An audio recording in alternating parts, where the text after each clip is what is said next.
Hello everybody, मेरा नाम कार्तिक कौशिक है और आपका द केसरी नंदन अकेडमी में स्वागत है। आज का हमारा टॉपिक चलेगा हमारा डॉक्ट्राइन ऑफ क्वांटम मेरिट पर हमारा टॉपिक चलेगा। अब डॉक्ट्राइन ऑफ क्वांटम मेरिट होता क्या है, ये बात करता है देखिए कि जितना आप करोगे उतना ही आप पाओगे। एज वर्क सो पेज, कि जितना काम करोगे उतना ही आपको पेमेंट उसकी मिलेगी। तो इस डॉक्ट्राइन के अंतर्गत आप दो ही सेक्शन पढ़ेंगे। कौन से? तो सेक्शन 70 और सेक्शन 75। तो कॉन्ट्रैक्ट एक्ट के अंतर्गत ये दो सेक्शन ऐसे हैं जो कि इस सिद्धांत को स्थापित करते हैं। किसको? डॉक्ट्राइन ऑफ क्वांटम मेरिट को। ये कहते हैं कि आप जिस हिसाब से कार्य करोगे उस हिसाब से आपको पेमेंट मिलेगा, है ना। तो समझते हैं इसको अच्छे से। सेक्शन 75 देखते हैं। सबसे पहले ये बात करते हैं party rightfully rescind contract entitle to compensation.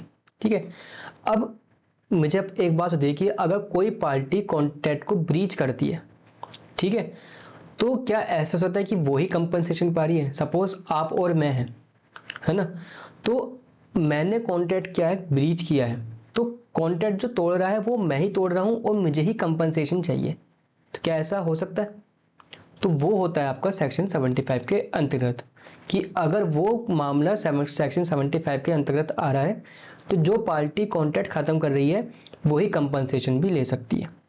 तो ये कहता है a person who rightfully resign a contract, की जो कि व्यक्ति जो राइटफुली, ठीक है, सही तरीके से क्या कर रहा है, संविदा को विखंडित कर रहा है, is entitled to compensation for any damage which he has sustained through the non fulfilment of the contract.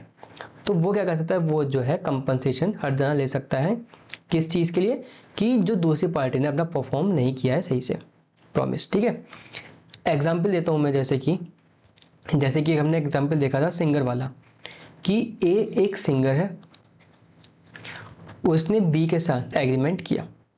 क्या एग्रीमेंट किया? कि वो बी के थिएटर में 2 महीने तक, ठीक है, क्या करेगी, वीकेंड पे 2 रातों को वहां पे परफॉर्म करेगी हर हफ्ते, ठीक है, 2 महीने तक। और उसके लिए बी क्या करेगा, बी ए को देगा 100 रुपए हर रात की परफॉर्मेंस के लिए। ठीक है, ये इनके बीच में हुआ था कॉन्ट्रैक्ट। तो क्या होता है, ए फर्स्ट डे परफॉर्म करती है, सेकंड डे परफॉर्म करती है, third day, fourth day, fifth day perform करती है, बट सिक्स्थ डे में क्या होता है, वहां पे वो परफॉर्म नहीं करती है। ठीक है, अब 7 डे परफॉर्म करना चाहती है, कंटिन्यू करना चाहती है। बी कहता है कि भाई नहीं, मैं यहाँ पे कॉन्ट्रैक्ट खत्म करता हूँ। तो कॉन्ट्रैक्ट कौन खत्म कर रहा है? बी खत्म कर रहा है। अब बी कहता है कि तुम्हारी ब्रीच की वजह से मेरे को नुकसान हुआ, अब आगे जो भी ब्रीच हुआ है मुझे उसके लिए कंपनसेशन भी चाहिए। तो बी चाहे तो उस सिंगर से कंपनसेशन ले सकता है आगे के दिनों के लिए, है ना। इसका एक और एग्जांपल दे देता हूं आपको। सपोज एक क्या है, एक व्यक्ति है ए, ठीक है, ये एक बिजनेसमैन हो गया, और दूसरी बी व्यक्ति क्या हो गया, वो हो गया आपको आपकी जो आपके जो सिविल इंजीनियर्स हो गए, कि जो कि बिल्डिंग वगैरह बनाते हैं। तो ए ने कहा है कि मेरे को जो है ना 1 साल के अंदर, या फिर कोई पर्टिकुलर डेट दे दी कि 31 दिसंबर, ठीक है, किसी पर्टिकुलर ईयर की मेरे को ये पूरी बिल्डिंग है मेरे को तैयार चाहिए, और ये इंपॉर्टेंट है। अगर इसके बाद गया मैटर तो भैया कुछ फायदा नहीं है इस बिल्डिंग का बनने का, मुझे 31 तारीख तक बननी चाहिए। ठीक है, अब कब दिया था टेंडर? ये सपोज 1 जनवरी को दिया था। तो बी के पास क्या था, बी के पास जो है 1 साल का समय था उस बिल्डिंग को बिल्ड करने के लिए। बट क्या होता है कि भैया 6 महीने निकल गए, बी ने उसकी नींव भी नहीं रखी। ठीक है, अभी उसकी नींव भी नहीं बनी। भैया देखा 7 महीने हो गए तब जाके उसने उसकी सिर्फ नींव बनाई है, ठीक है, जो कि पहले ही महीने में बन जानी चाहिए थी। अब देखिए, अब 7 महीने हो गए या फिर 10 महीने हो गए, अब क्या 2 महीनों में बिल्डिंग बन जाएगी? भाई नहीं बन पाएगी। ए ने देखा मेरा पूरा ही लॉस हो गया है, अब बी अगर बिल्डिंग बना भी देगा तो मेरा कुछ फायदा नहीं है, ये बहुत डिले हो चुका है। तो भैया बी को काम देखते हुए क्या करा, मैंने कॉन्ट्रैक्ट खत्म कर दिया, क्योंकि अभी जो कॉन्ट्रैक्ट खत्म होना था वो कब होना था, 1 साल का समय था। बी कहेगा कि भैया अभी 31 तारीख आने तो दो, आपको बिल्डिंग मिलेगी बनी हुई। ए कहते कि भैया 2 महीने में क्या ही बनेगी, मैं जो हूं अब ये कॉन्ट्रैक्ट खत्म करना चाहता हूं। तो ए ने क्या करा, ए ने कॉन्ट्रैक्ट खत्म किया, और जो बी का नॉन परफॉर्मेंस था, कि जो 6-7 महीने तक उसने कुछ काम ही नहीं किया, ठीक है, ऊपर से जो बी को लॉस हुआ कि उसकी बिल्डिंग जो है टाइम पे नहीं बन पाएगी, जो उसको जो भी लॉस होगा वो बी से डिमांड कर सकता है, ठीक है। तो ऐसा नहीं कि बी कहेगा कि भैया 31 तारीख तक का समय था, ए ने पहले ही कॉन्ट्रैक्ट खत्म कर दिया, भैया मैं क्यों दूं कंपनसेशन। तो यहाँ पे क्या होता है, सेक्शन 75 लग जाता है और डॉक्ट्राइन ऑफ क्वांटम मेरिट यहाँ पे लग जाता है। अब बी को अकॉर्डिंगली कंपनसेशन देना पड़ेगा, ठीक है, ये आपका सेक्शन 75 कहता है, ठीक है।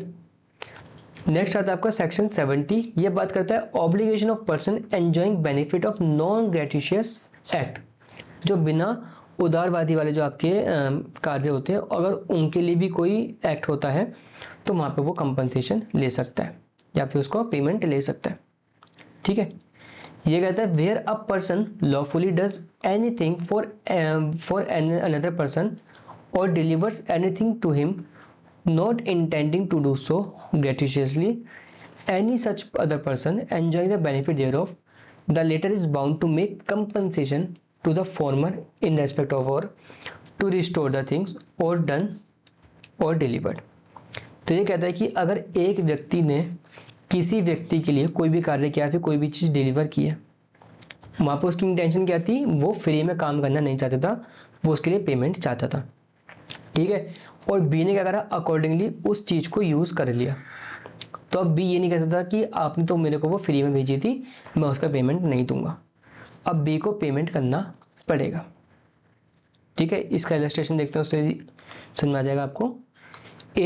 अ ट्रेड्समैन लीव्स गुड्स एट बीज हाउस बाय मिस्टेक, ठीक है। तो ए क्या था, ए बी के घर गया था, उसको अपना कोई प्रोडक्ट दिखाना था कि मैं ये प्रोडक्ट बेचना चाहता हूँ, ठीक है। अब क्या होता है, वो धोखे से क्या करता है, वो उस प्रोडक्ट को बी के घर ही छोड़ जाता है, उसकी ध्यान रहती है, वो भूल जाता है बी के घर में ही। बी क्या करता है, बी उस प्रोडक्ट को यूज कर लेता है, ठीक है। Be treat the good as is own, he is bound to pay a for them. तो यहाँ पे जो ए की इंटेंशन थी वो क्या थी, उस प्रोडक्ट को बेचने की थी, उसको बेचने की थी, ना कि उसको तोहफे में देने की या फिर उसको वहीं पे एज अ सैंपल देने की। तो यहाँ पे ए की इंटेंशन क्या थी, वहां पे उसको बेचने की इंटेंशन थी, वो गलती से उसको बी के घर में ही भूल गया, पर बी ने क्या करा, बी ने उसको यूज कर लिया। तो यहाँ पे ए की इंटेंशन क्या थी, उसके लिए पेमेंट चाहता था, तो अब क्या कर सकता है, ए बी से कंपनसेशन ले सकता है, उसके लिए अमाउंट उसको ले सकता है ना। सेकंड इलस्ट्रेशन क्या कहता है, ए सेव्स बीज प्रॉपर्टी फ्रॉम फायर। तो ए ने क्या करा, दूसरे एग्जाम्पल में ए ने जो है बी की प्रॉपर्टी को आग से बचाया, ठीक है। बी की कोई प्रॉपर्टी थी, ये रही प्रॉपर्टी, अब इसमें लग गई थी आग, भैया ये लग गई इसमें आग। तो अब ये जो आग थी वो किसने बुझाई, ए ने जो है उसकी जो है घर में जो आग लगी थी उसको बुझाया। तो ए ने जो कार्य किया था वो किस इंटेंशन से किया था, कि इसके बदले मुझे पेमेंट मिलेगा, है ना। पर बी जो है उसको कोई पेमेंट नहीं करता है। तो अगर ए की इंटेंशन थी वहां पे पेमेंट लेने की, तो वहां पे फिर बाद में बी को पेमेंट करना पड़ेगा ए को, ठीक है। जैसे कि सपोज ए क्या थी, ए फायर एक्सटिंग्विशर थी। ए जब फायर एक्सटिंग्विशर गुजर रही थी, उसने देखा बी के घर में आग लगी हुई है, तो उसका काम क्या था, उसका काम होता है कि कहीं भी आग लगती है तो उसको बुझा देना। तो ए क्या करता है, वो जो फायर एक्सटिंग्विशर थी वो उस घर में जो आग लगी हुई थी वो उसको बुझा देती है। उसका काम ही क्या होता है कि भैया पेमेंट लेके आग बुझाना होता है। बट सिचुएशन ऐसी थी कि उसने बिना बी से पूछे आग बुझा दी। तो यहाँ पे क्या होता है, यहाँ पर बी को कंपनसेशन देना पड़ेगा ए को, वो पेमेंट उसे करना पड़ेगा। ये कहता है A is not entitled to compensation from B if circumstances show that he intended to act gratuitously. तो अगर सर्कमस्टेंसेस बताती है कि ए ने उदारवादी में, कि मतलब ए ने जो है बिना किसी कंपनसेशन के वहाँ पे इंटेंशन से वो ऐसा कार्य किया है, तो वहाँ पे फिर बी जो है उसको कंपनसेशन देने के लिए बाउंड नहीं है। बट अगर ए की इंटेंशन थी कि उसके बदले से कुछ मिलेगा, तो यहाँ पे बी बाउंड होगा उसको पेमेंट करने के लिए। तो यही होता है आपका डॉक्ट्राइन ऑफ क्वांटम मेरिट। यहाँ पे आपका क्या होता है, एज वर्क सो पेज। तो जैसा आप कार्य कर रहे हो आपको उसके अकॉर्डिंगली आपको पेमेंट वहाँ पे मिलेगा। कौन कौन से सेक्शन डील करते हैं वहाँ पे, सेक्शन 70 और सेक्शन 75, ठीक है। और ये जो सेक्शन है वो क्या प्रिवेंट करते हैं, वो अनजस्ट एनरिचमेंट को प्रिवेंट करते हैं। ठीक है, जब किसी भी व्यक्ति को अनुचित लाभ हो रहा होता है वो उसको बचाता है। कौन? सेक्शन 70 और सेक्शन 75।